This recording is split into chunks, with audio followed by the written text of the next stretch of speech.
I wish I had done it sooner, to be honest. Like, when I think about it, I wish the whole therapy just process? the whole therapy process, and just kind of taking the plunge a little bit sooner. If I could do it and choose a point in time, I would have done it before I had my son. Because unfortunately, the way things went, I truly missed out on like at least a year and a half of his life, where I wasn't present. I couldn't engage.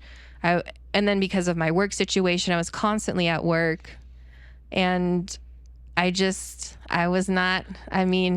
wasn't a good mom. Yeah, but I mean, like, that's the thing, though. Like, every time we look back, like, oh, I wish I should have done it sooner. But then I feel like everything happens at the right time it's supposed to happen.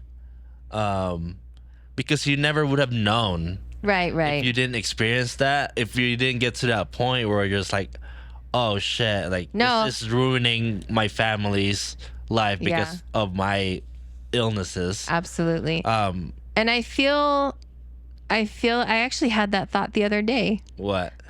Exactly what you just explained. Like, if I didn't go through what I did, and a portion of that was where I worked. And it's funny because when we first did the podcast, I was so like, I wasn't in therapy just yet, or I think I might have been doing the life coaching around that time towards the end. Which one? Oh, the first time. Oh yeah, the like, other podcast. The other podcast, like years before. But I was just so like, I had so much like hate and negativity in me that I couldn't see the brighter side to anything that I was doing, and that included my job.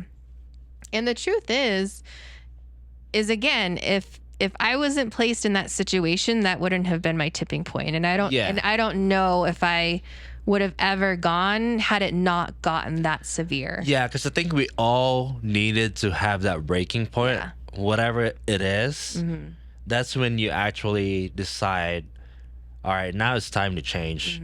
Because if it never happened, maybe you could have gotten a year or 2 or 3, and that's when, depending where the tipping point is or where the breaking point, I feel like everybody needs to experience that. Yeah.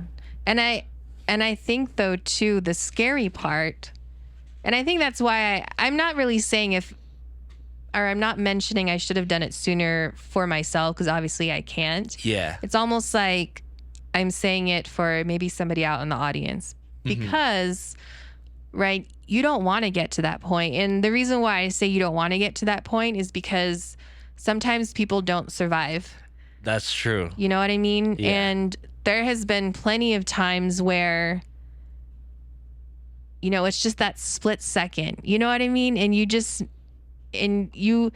kind of have like that sympathy for someone who did unfortunately take their life. You know what I mean? Because you're there too. But it's literally just a decision. And I feel like if we don't try to, I guess, nurture that or heal that, sometimes it's too late, And I think that's when it gets scary, and maybe sometimes where you're beyond help. But I did learn a lot of times there is a huge shift after you have children. And that's kind of where the decline started too. And that's the thing, is because like, I don't know what that feels like. Because right now I'm single. So like I can be as selfish as I want without having anybody to rely on me. Right. When you have a family, and especially if you have kids, that's a different situation where a person is relying on you to get your shit together. Absolutely. So it's definitely a different situation. Absolutely. If you're single or have a kid. And I think too, if you don't have kids, or if you do have kids, it's such a change in your life that I don't think you truly can prepare for. right? There's no amount of training or storytelling that can prepare you for your experience because it's going to be unique to you. What experience are you talking about?